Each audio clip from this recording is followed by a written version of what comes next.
देखिए first number question जो आप देख रहे हैं उसमें सिंपल है काफी। एक लेंस है, लेंस का रिफ्रैक्टिव इंडेक्स n2 है और बाहर के मीडियम का n1 है।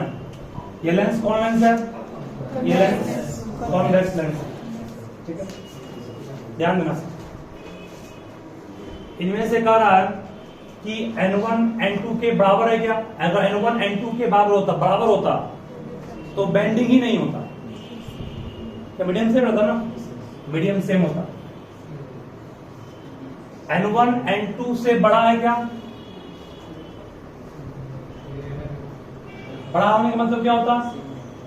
बड़ा होने का मतलब हुआ कि n1 रेयर है, n2 डेंसर है, और एक्चुअल में n1 रेयर है क्योंकि लाइट एयर से ग्लास में गया ना, तो कहां से गया? रेयर से डेंसर गया, और जब रेयर डेंसर गया तो कौन सा? Option number B. ये भी गलत हो, ये भी गलत है, ठीक है, बाहर एयर है।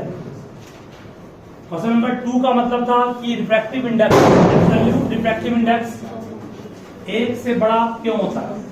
ध्यान देना बात। एब्सोल्यूट रिफ्रैक्टिव इंडेक्स मतलब लाइट कहां से इंटर करता है? एयर से। एयर से किसी मीडियम में गया एब्सोल्यूट था, बात नहीं सुनोगे। एयर से किसी मीडियम में गया वो एब्सोल्यूट था, कोई मीडियम, उसको हम लोग ए म्यू एम भी कर सकते हैं या सिर्फ म्यू एम का फॉर्मूला लिखाया था। Speed of light in medium air by what? Speed of light in that medium. सही है, यहाँ एयर लिखो या ना लिखो दिक्कत नहीं है। उसके बाद ध्यान में एब्सोल्यूट रिफ्रैक्टिव इंडेक्स हमेशा 1 से बड़ा क्यों होता? सवाल ये था। अब कहो sir since speed of light in air is always more than what?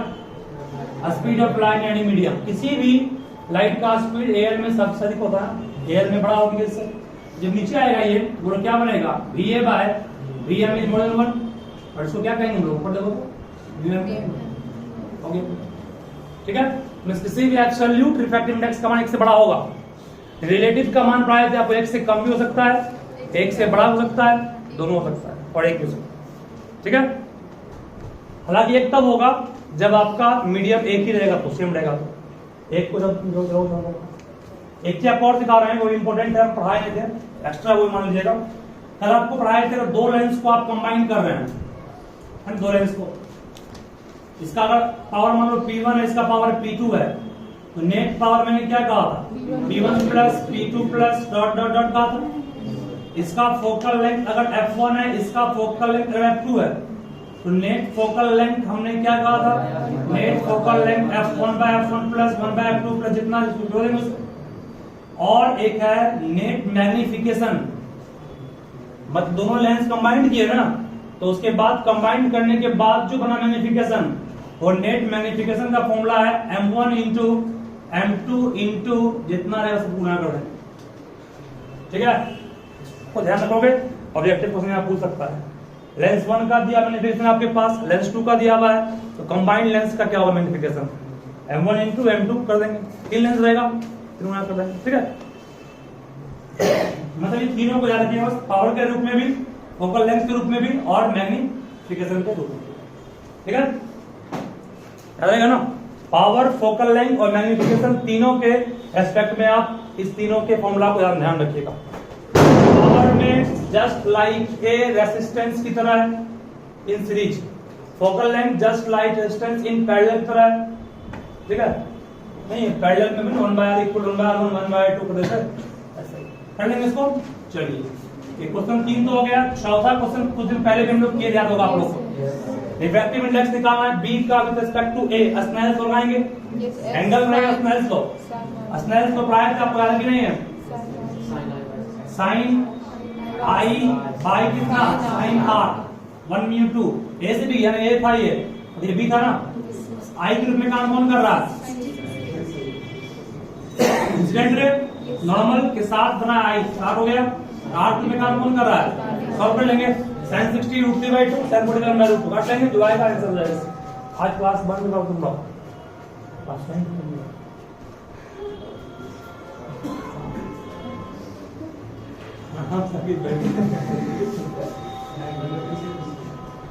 ठीक है, बहुत फास्ट नंबर साथी।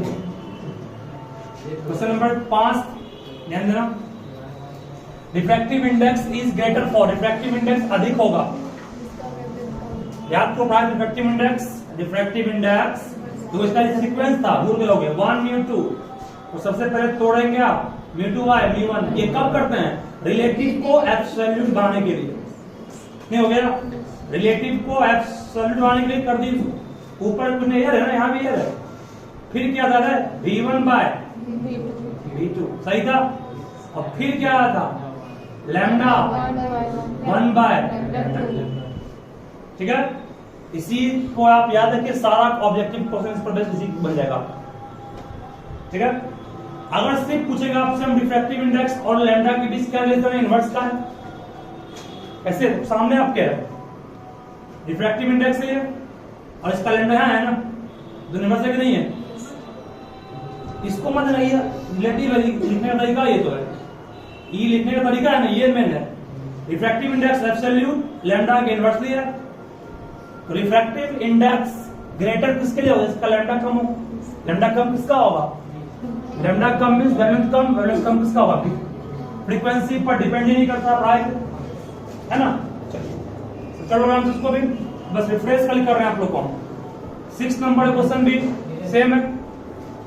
एक ऑब्जेक्ट को आप डेंसर मीडियम के डेप्थ डी में रख दिए, ठीक है, रिफ्रैक्टिव इंडेक्स एन इसका है। उसके बाद है the apparent depth is, apparent depth क्या डी ही होगा, डी से बड़ा होगा, डी से कम, राइट ना। जब सिक्का को डुबोते हैं पानी में डेंसर आयन के पेशा, तो सिक्का उठ जाता है, इसका मतलब डेप्थ घट गया ना, इसका मतलब less than D. Option number with respect to air, air respect with respect to air refractive index of ice, I for ice, ice का रिफ्रैक्टिव इंडेक्स क्या है? 1.31 with respect to air means ऊपर air है। अरे air लिखो या ना लिखो दिक्कत नहीं, कोई प्रॉब्लम यहां तक किसी को नहीं, ठीक है। मतलब with respect to air refractive index 1.31। Rock salt, salt मतलब मान लीजिए μs कितना दिया हुआ ये 1. दोनों का एयर के रिस्पेक्ट में निकालना क्या है? Refractive index of salt with respect to ice, ऊपर कौन आएगा? आइस। फिर क्या लेना, क्या तोड़ेंगे इसको? जस्ट बाय μs सॉल्व कर लेंगे, काट करके कर लोगे μs कर लेंगे, जो भी करो, ठीक है। क्वेश्चन नंबर 9 देखोगे, 9 विकल्प सिखाए हैं, ये 10 पावर 8 हो जाएगा। उसके बाद 1/8 कर देंगे, काट के जो आएगा, और 1/8 भी 100/8, 100/8 में कितना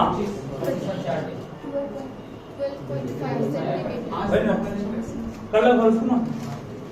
उसके बाद क्वेश्चन नंबर 9 भी हो गया। 10 इमेज कितना बनेगा? 360/6 करेंगे, 60। नंबर ऑफ इमेज का फॉर्मूला था ना 360/60, एंगल तरीका यहाँ पर, तो 360/60 कितना आएगा? 6। इवन है ना, और इवन तो एक माइनस करते हैं, मतलब कितना आ गया? 5, ठीक है। ऑड वाले में हो जाएगा, ऑड में नंबर ऑफ इमेज निकालने के लिए 360/2 करना है, इवन सॉर्ट करके आएगा अगर तो एक माइनस करना है। चलो बाकी क्वेश्चन लेंस मेकर पर है, उसको इसको आप याद रख लीजिए, और नहीं तो प्रूफ भी हम कर सकते हैं, लेकिन प्रूफ करने में आपको थोड़ा सा ज्यादा टाइम लग जाएगा, लेंस मेकर पढ़ना पड़ेगा बीच में।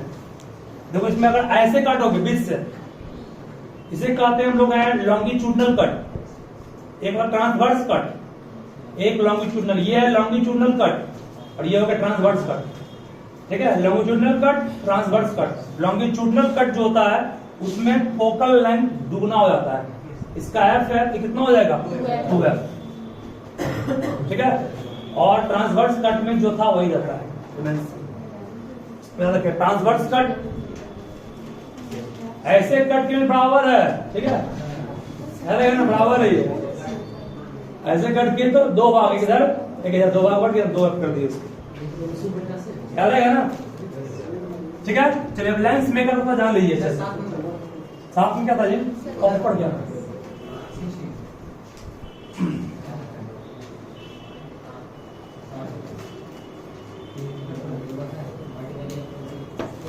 चलो आवाज नहीं, बहुत शांत रहोगे, बिल्कुल एकदम शांत रहोगे।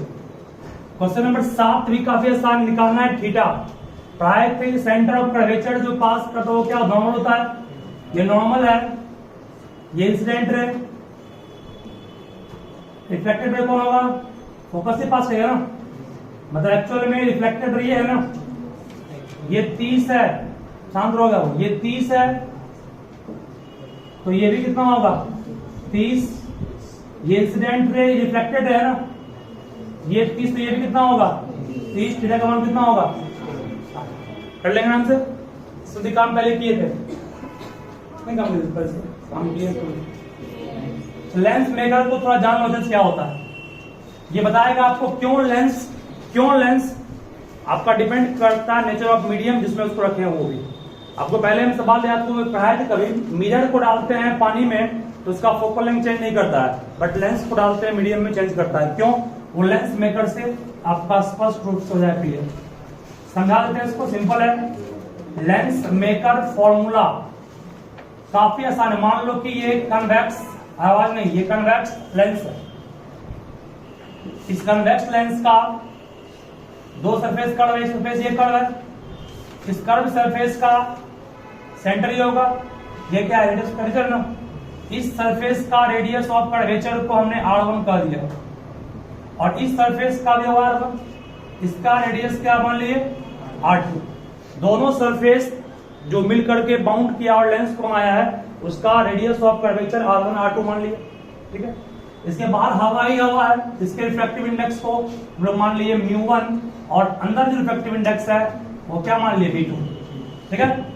बस फॉर्मूला था कि लेंस का तो फोकल लेंथ निकालने का फॉर्मूला था 1/f इक्वल टू, ध्यान रखोगे, μ2 by μ1 minus 1 into 1 by R1 minus 1 by, this is lens maker formula, ये फॉर्मूला है लेंस मेकर फॉर्मूला। यहाँ μ2 किसका रिफ्रैक्टिव इंडेक्स है, लेंस का, μ1 किसका है, सराउंडिंग का, वेयर μ1 इज व्हाट, वेयर कर दोगे μ1 is refractive index of what, surrounding medium, और μ2 क्या है, μ2 हो गया refractive index of what, glass, जिस ग्लास का यूज किया है वो ग्लास, ठीक है। तो साफ मालूम चल रहा है, जिस मीडियम में रखे हैं उसको अगर चेंज करेंगे तो चेंज करेगा ना, ठीक है। तो यहां 3-4 क्वेश्चन बनेगा, अभी तुरंत आपके सामने रखेंगे, तो लिखिए पहले जो हम लोग भी कट करके दिखाए वो कट का भी फॉर्मूला इसी से प्रूफ होगा।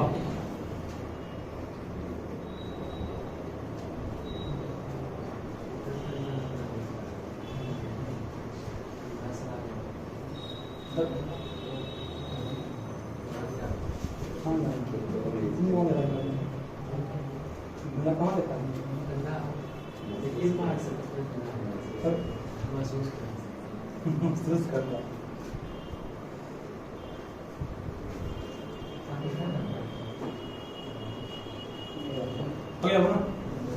लेंस मेकर को थोड़ा अच्छे से समझिए भी है क्या एक्चुअली।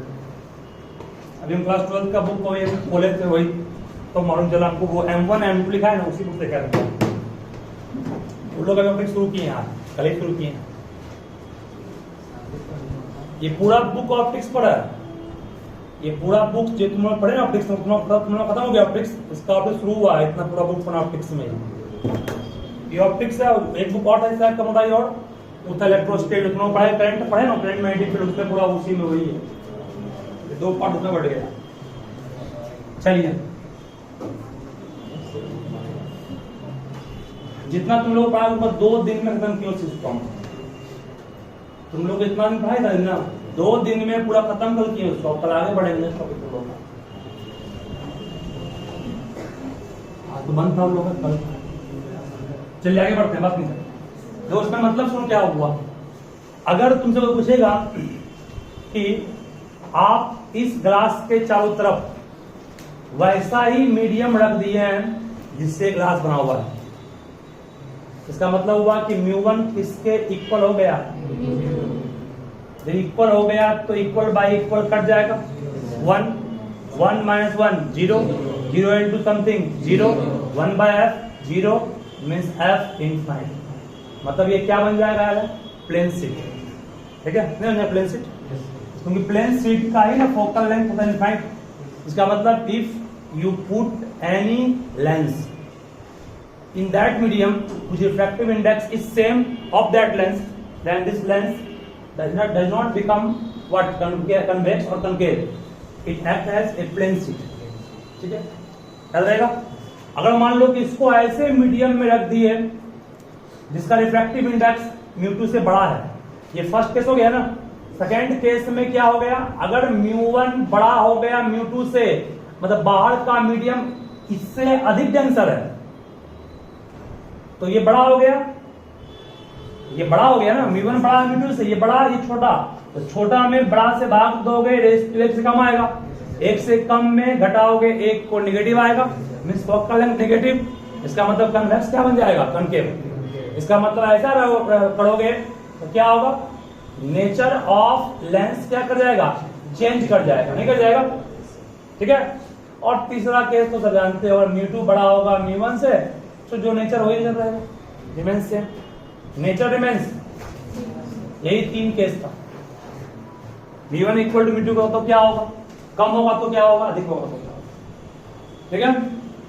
इसको ध्यान रखिए अच्छे से, एनटीएससी में क्वेश्चन पूछा हुआ है, तब तुम दिए